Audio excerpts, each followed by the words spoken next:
5 राज्यों का चुनावी कार्यक्रम अब सबके सामने है। उत्तर प्रदेश चूंकि सबसे बड़ा राज्य है, इसलिए सबकी निगाहें इसी राज्य पे लगी हुई है और इस राज्य में मुकाबला जिस तरीके से बिल्कुल सीधा हो चुका है, ऐसे में वोटिंग से पहले उम्मीदवारों का चयन बहुत महत्वपूर्ण हो गया है। सामने वाले की मजबूती या कमजोरी का आकलन राजनीतिक दलों के लिए बेहद आवश्यक हो गया है और जिस तरीके से समाजवादी पार्टी के अध्यक्ष ने अपने उम्मीदवारों के पत्ते बिल्कुल अपने सीने से लगा के रखे हुए हैं, उससे ये उम्मीदवारी का मुकाबला बेहद दिलचस्प हो गया है। इसी से जुड़ी है राज की बात, जिस पे आगे बढ़ाते हैं बात। आपकी आंखों में आंसू है, ये आंसू क्यों हैं? ये हैं अवतार सिंह भड़ाना, इनकी आंखों में आंसू।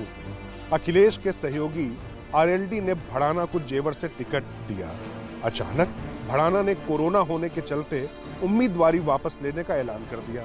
हालांकि बाद में उन्होंने जेवर से आरएलडी के ही टिकट पर चुनाव लड़ने का ऐलान कर दिया। मगर समाजवादी पार्टी मुखिया अखिलेश ने टिकटों के पत्ते जो अपनी छाती से लगाकर रखे हैं, उसके पीछे इस तरह के दृश्य न आने देना है। मसलन अचानक प्रत्याशी पाला बदल ले या फिर तोड़ लिया जाए।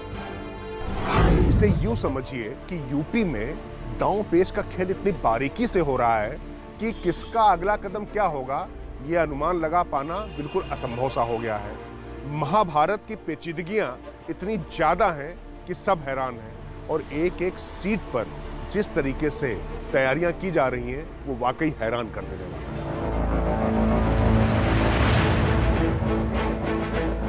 और इसकी वजह यह है कि पहली बार उत्तर प्रदेश में ऐसा हो रहा है कि लड़ाई बिल्कुल आमने सामने की है, कांटे की है और लड़ाई बीजेपी बनाम समाजवादी पार्टी की ही दिखाई पड़ रही है। वरना यूपी का सियासी इतिहास गवाह है, यहाँ पर सियासी जंग त्रिकोणी या चतुष्कोणी या उससे भी ज्यादा कोणों वाली हुआ करती थी। इस बार एक छोटी सी चूक किसी पर भी भारी पड़ सकती है और यही वजह है कोई किसी कीमत पर चूकना नहीं चाहता। खास बात यह है कि समाजवादी पार्टी ने अपने प्रत्याशियों की लिस्ट पे सबसे ज्यादा फोकस करके रखा हुआ है और अभी तक इसीलिए सबसे कम प्रत्याशी उसने ही घोषित किए हैं और ठीक से अभी पूरी तरीके से कौन से गठबंधन को कितनी सीटें देनी है, इसका खुलासा भी नहीं हुआ है। राज की बात इसके पीछे ये है कि ऐन वक्त पर कोई खेल ना हो, इससे समाजवादी पार्टी बचना चाहती है। इसीलिए अखिलेश के चाचा राम गोपाल यादव ने तमाम संभावित उम्मीदवारों को पार्टी का फॉर्म भी तो दे दिया है, लेकिन उन्हें ऐन वक्त पर ही भरवाया जाएगा। सपा के इस फैसले के पीछे भी राज की बात है। वो ये है, सपा ये देखना चाहती है कि बीजेपी या अन्य दल किस सीट पर कौन से समीकरण के साथ उम्मीदवार उतार रहे हैं। उन्हीं समीकरणों को देखते हुए सबसे आखिर में समाजवादी पार्टी अपना उम्मीदवार उतार देगी। इस देरी के पीछे एक दांव और भी है। सपा नहीं चाहती कि उनका उम्मीदवार घोषित होने के बाद दूसरे दलों को और मजबूत पॉइंट वाला उम्मीदवार उतारने का मौका दे दिया जाए। ये बात तो हुई रणनीतियों की।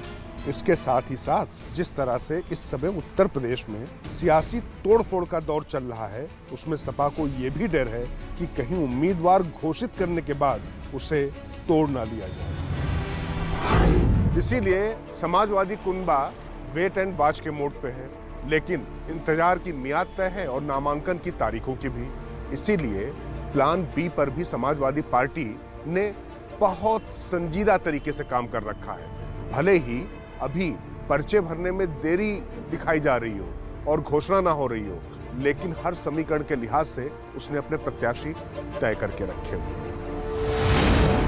राज की बात यह भी कि उन प्रत्याशियों को चुपचाप पार्टी की तरफ से बी फॉर्म दिया जा रहा है। राज की बात यह है कि नामांकन की तारीख खत्म होने में कुछ दिन या जब कुछ घंटे बचे होंगे, तभी इन प्रत्याशियों से नामांकन करवाया जा सकता है।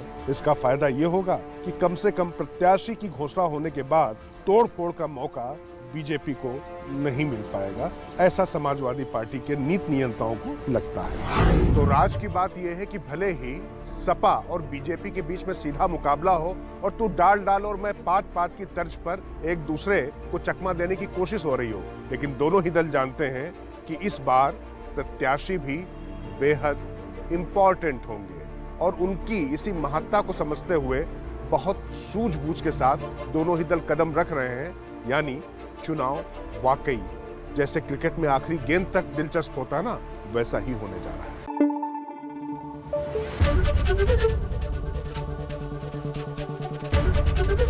एबीपी न्यूज आपको रखे आगे।